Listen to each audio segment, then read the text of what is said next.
There's something about every Paper Mario game that feels special.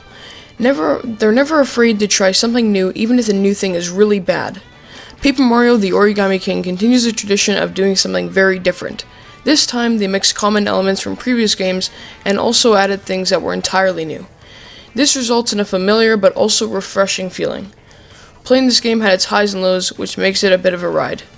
The story begins with an Origami King who literally wants to fold everyone up so they'll follow and support his leadership.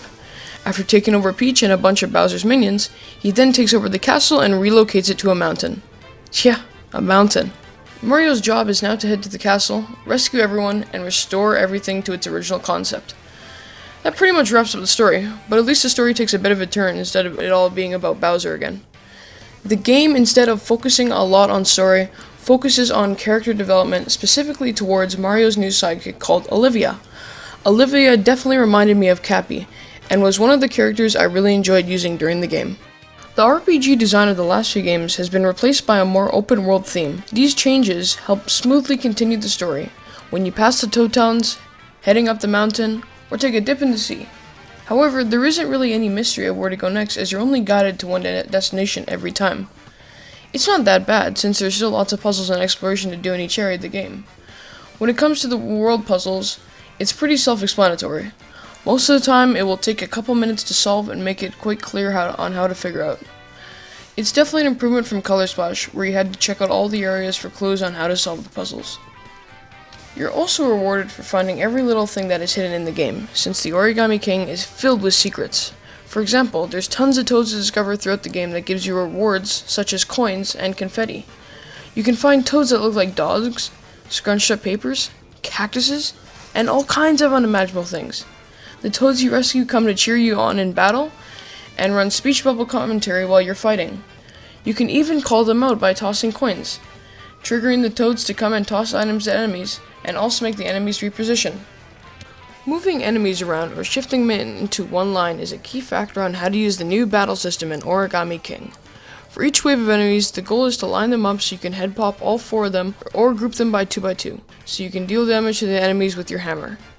As you can see from the video, the battle system has completely changed, which wasn't necessarily a bad idea, it just didn't really strike out as an interesting replacement. That being said, it's a fun new concept, but the lack of variety and mistakes made me want to skip as many battles as possible. You can also use some items in the arena. Most of them aren't impressive except for the POW, which is the only item that eliminates all the enemies in that specific wave. The enemies are all quite boring and bland, making you want to rush out of the arena and just continue on with the open world adventure. There's a couple enemies that really make you pay attention, but for the most part, there's nothing new to expect. Nintendo, however, does deliver something really interesting when you fight boss battles, at least. This is when everything changes, and instead of Mario being in the center circle, the boss has taken his spot. Here you move the panels to create a path for Mario to follow, from the outer area to the inner area, stopping at treasure chests and other items that help you continue fighting the boss throughout your time playing against him. Finally, once you're close to the end of the boss, you'll land on an attack panel. While this plays differently than any other thing in the arena, it's by far the most coolest and interesting part of the boss battle.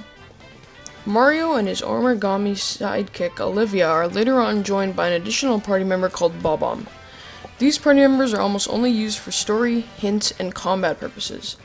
I enjoyed Bob-omb's speech bubble commentary, however outside of that he wasn't really useful at all during the game.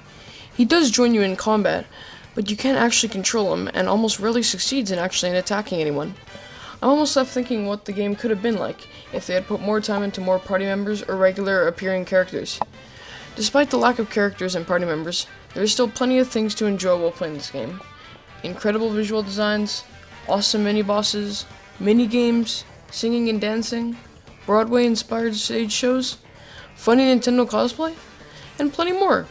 Even though Origami King isn't always exciting, the amount of variety that was added to this game was extremely impressive.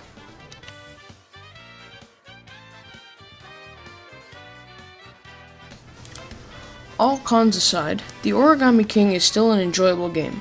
The characters are lots of fun, its visual designs are impressive, and its story is unique and well written, and the worlds are interesting to explore.